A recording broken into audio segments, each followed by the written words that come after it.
સ્વામી તારા રૂપે આજ શ્રીજી મળ્યા, પ્રમુખ સ્વામીના રૂપે આજ શ્રીજી મળ્યા. મુશ્કેલીઓની અંદર પણ, અડચણોની અંદર પણ, કારણ કે આ વસ્તુ કરવી જ છે ને કરવા જેવી છે, 100% સાચી વસ્તુ છે, તો એને માટે આપણે કરવી જોઈએ. અને આ એક મોટી તમે કહો સમાજ સેવા કહો તો પણ સમાજ સેવા છે. સમાજમાંથી જે દૂષણો વ્યસનો આ બધા છે, સમાજનો દૂષણો છે, એ પણ આની અંદર આપણે લોકોના વ્યસન મૂકે, જીવન સદાચારી બને, એની આર્થિક સ્થિતિ સારી થાય, એની સામાજિક સ્થિતિ સારી થાય, કુટુંબિક સ્થિતિ સારી થાય. આ બધા પ્રશ્નો આની અંદર આવી જાય છે. એકલો ખાલી ધર્મની જ વાત આપણે કરીને બેહી નથી તો કે માળા ફેરો બધું ભજન કરશે એવું નથી.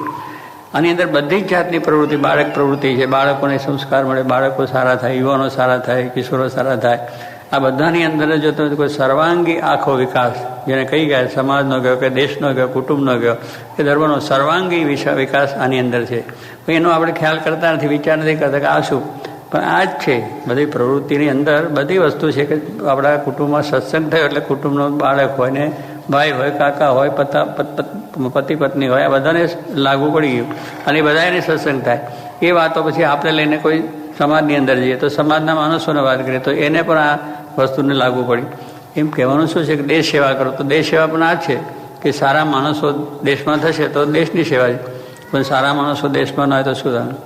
સારા એટલે કંઈ કોટ પાટલું ટાઈ પહેરીને એટલે કંઈ સારા છે, ચશ્મા પહેરીને કાનૂની કોડે આ એટલે કંઈ ખોટા થઈ ગયા, સાહેબ થઈ ગયા, એ કંઈ સારાની વ્યક્તિ નથી. તો એક આપણી જરૂરિયાતો છે કે આપણે સારો કપડાં પહેરવા જોઈએ, ટાઈઓ પહેરવી જોઈએ, આપણે જવાનું ઓફિસ એટલે એ બધું બરાબર છે, કપડાની આપણે વધારે વ્યવસ્થિત રાખવા જોઈએ, એ નથી. વિશેષતા તો આપણા જીવનમાં કેટલા સંસ્કારો અને આપણી કેટલી સંસ્કૃતિ અને ભગવાનમાં કેટલી શ્રદ્ધા નિષ્ઠા, આ આપણું બધી શોભા છે.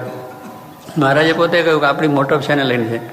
આ લૌકિક રીતની મોટપ મહારાજે ગણી નથી. છે મોટપ આપણે આવે તે કરવાની છે, જેને કોઈ ડિગ્રીઓ મળે, બીજું કરે, ત્રીજું કરે, એ તો આપણે કરવાની વસ્તુ છે. ભણ્યા ગણ્યા છે તેનો ઉપયોગ કરવાનો છે દેશ માટે, સમાજ માટે, બધા માટે. પણ આપણી મોટપ મહારાજ કે આજ્ઞા ઉપાસના એ કરી છે. જેટલી તમે આજ્ઞા શ્રીજી મહારાજની પાડો, જેટલી ઉપાસના ભગવાનની આપણને દ્રઢ થાય એટલી આપણી મોટપ છે આધ્યાત્મિક બાબતમાં. લૌકિક બાબતમાં તો બીજી મોટપો છે અને એ મોટપો આપણને ચાહીએ મળે તો એનો આપણે ઉપયોગ કરવાનો છે અને એનો ઉપયોગ આપણે સત્સંગ માટે થાય એ આપણે કરવાનો. કે આપણી મોટપને લઈને જે કંઈ હોય તેને લઈને ઘણા માણસોને આપણા સંપર્કમાં આવતા હોય તેને વાત કરીએ, એને લઈને કંઈ કેટલુંક આપણું કામ આ થાય એ પણ એક સેવાની વસ્તુ છે. એટલે આ જે આપણે મહારાજનો જે આખો સંદેશો છે, શાસ્ત્રી મહારાજ, યોગીજી મહારાજ જે વાત કરી છે એની અંદર આપણે સર્વાંગી વિકાસ થાય એવી જાતનું કાર્ય છે. એને જો બરાબર આપણે સમજીએ તો પછી એ કરવામાં પૂરતો ટાઈમ આપણે આપી શકીએ. આપણો ટાઈમ ઘણો વેસ્ટ પણ જતો છે. આ દેશની અંદર તો પ્રવૃત્તિ છે 100% છે, આપણે સમજીએ છીએ કે એવી બધી પ્રવૃત્તિઓ છે કે જેમાં ટાઈમ કાઢવો પણ કઠિન થયો છે. અને હોય દરેકની વસ્તુ, પણ છતાં એમાંથી જો કાઢવો હોય તો થઈ શકે. દરેક બીજા બધા કાર્યોમાં આપણે જો બધા સમય આપી શકતા હોય તો આની અંદર પણ આપણે સામાજિક પ્રવૃત્તિમાં પણ પ્રશ્ન આવીએ છીએ, ધંધાની અંદર પણ આપણે સમય આપવો પડે છે. આપણે એ બધા સમયની અંદર ખાવા પીવાના બધા સમયો કાઢવા પડે છે, કરવા પડે છે. એમ આની અંદર પણ જાણો કે આપણે 24 કલાકની અંદર 1 કલાક તમે આપો તોય વાંધો નથી. 10મો 20મો ભાગ તો મહારાજ કયો છે ધર્માદા કરવાનો, એ ધનનો કરવાનો, આ તો સમયનો પણ તમે કરી શકો કે ભાઈ આજે 24 કલાક રાત્રિ દિવસ છે, એમાંથી તમે 2 કલાક કાઢો તોય વાંધો નથી. 2 કલાક પૂરા કાઢો નહીં તો 1 કલાક કાઢો ને તો પણ ઘણું કામ થઈ જાય. મારે 1 કલાક આ સત્સંગની પ્રવૃત્તિ કરવી છે, ઘરની અંદર અને બહાર મારા આડોશી પાડોશીને જઈને મારે વાત કરવી છે અને બરાબર વ્યવસ્થિત કરવી છે. હું વ્યવસ્થિત એને તૈયાર થઉં અને વ્યવસ્થિત એને સમજાવું. એટલે આમ બહુ તમને ટાઈમ પણ મળે, સમય મળે, અને તમારું કામ વ્યવહારનું પણ થાય, નોકરીનું થાય, બધું થઈ શકે. દરેક કામ થઈ શકે, પણ નિયમિત રીતે વ્યવસ્થિત તમારો પ્રોગ્રામ જો ગોઠવી દો તો બધું એક વ્યવસ્થિત રીતે કામ થાય એવું છે. એટલે આખા દિવસની અંદર આપણે 1 કલાક જો ભગવાન માટે કાઢીએ તો થઈ શકે એવું છે, બની શકે એવું છે. તો આપણે વ્યવસ્થિત નથી અને એની ઉપેક્ષા છે, કાની કંઈ જરૂર નથી. અગર થશે, હવે અત્યારે ટાઈમ નથી આજે એટલે કાલે કરશું, કાલે પાછું એનાથી ડબલ બીજું આપણું પ્રવૃત્તિ આવી ગઈ. આપણે કે મોટા થઈશું ત્યારે પ્રભુ ભજીશું, એમ કેટલાકને એવું પણ થાય છે. અત્યારે જુવાની અવસ્થાની અંદર પાછા આપણા જે બધા જે કુટુંબી હોય એ પણ એવું કહેતા હોય કે ભાઈ મોટો થાય ત્યારે ભગવાન ભજે. ગુણાતાન સ્વામી એમના બાપાએ ના કહ્યું કે મોટા થાવ ત્યારે ભગવાન ભજે, અત્યારથી આ શું લઈને માંડ્યા? તો એવું જોવા નીકળ્યા ગામો, ત્યારે બધા 50 ને 60 ને 80 વર્ષના ડોહા બધા બેઠા બેઠા ચોરે ગપ્પા મારતા હતા. કંઈ માળાએ નતા કરતા ને કશું ભજન નતા કરતા, રામાયણ કે ભાગવતની કોઈ વાતે નતા કરતા, ગપ્પો જ મારે કે આવો છે ને આવો છે બીજું. એટલે પ્રભુ કંઈ આપણને મોટા થયા પછી બજાય એવું નથી. જ્યારથી સમજ્યા ત્યારથી ભગવાનનો માર્ગે ચાલવાનું છે.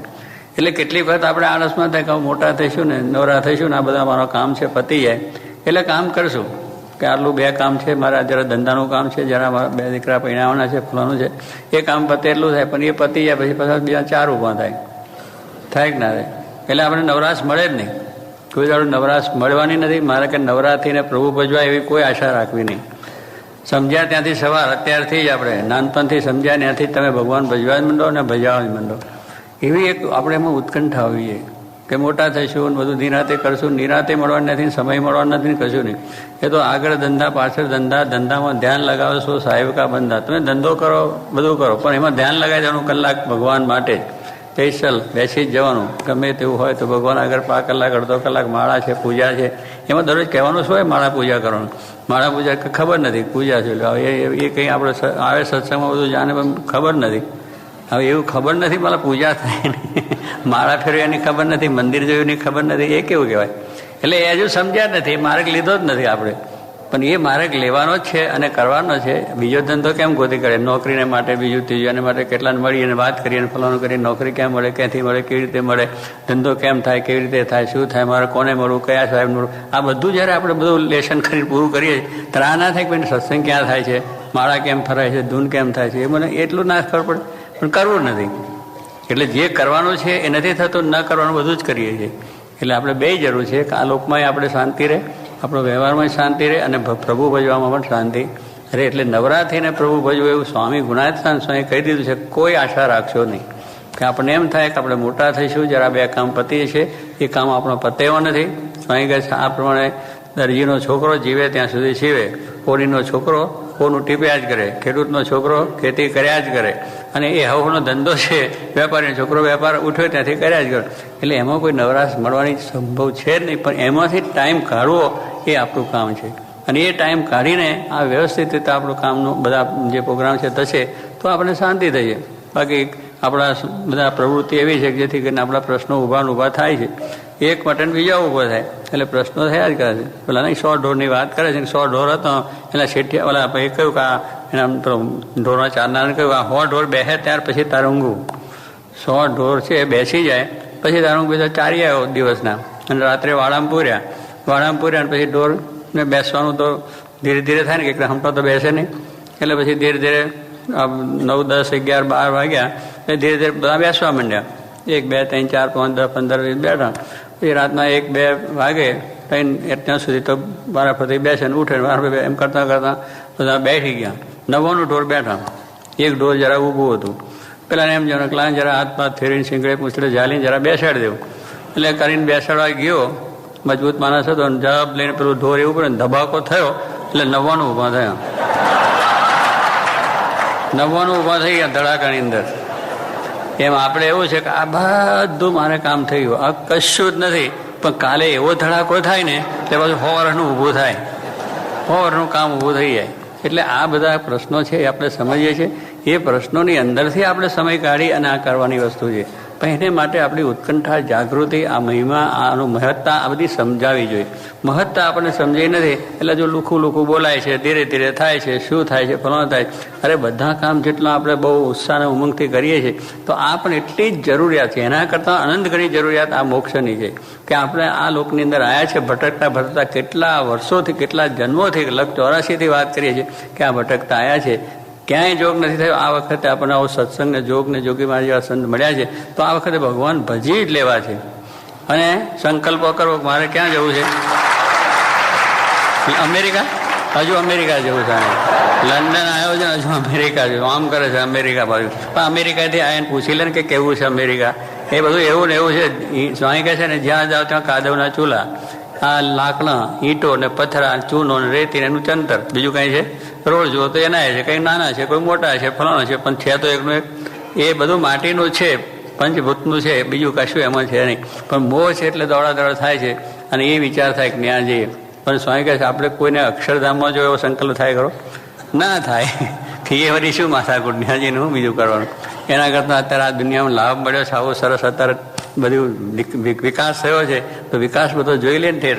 અને વળી હજુ ચંદ્ર ઉપર જવાની વાત છે તો એ પણ લાભ જો મળતો હોય તો એ પણ લઈ લે. હવે મળ્યો કે ના મળ્યો, એવા ચંદ્રલોકમાં કેટલાય વર્ષો રહ્યા ને ચંદ્ર પણ આપણે થયા, સૂર્ય પણ થયા છે, દેવતાઓ થયા છે, રાજા મહારાજા ચક્રવર્તી બધું થયું છે, ઇન્દ્રનું રાજ મળ્યું છે, બધું ઘણું મળ્યું, બ્રહ્મા પણ થયા છે. આ જગતની ઉત્પત્તિ પણ આપણે કરીને આવ્યા છે. આ બ્રહ્મા જેમ કરે આ બધા મોડેલ બહાર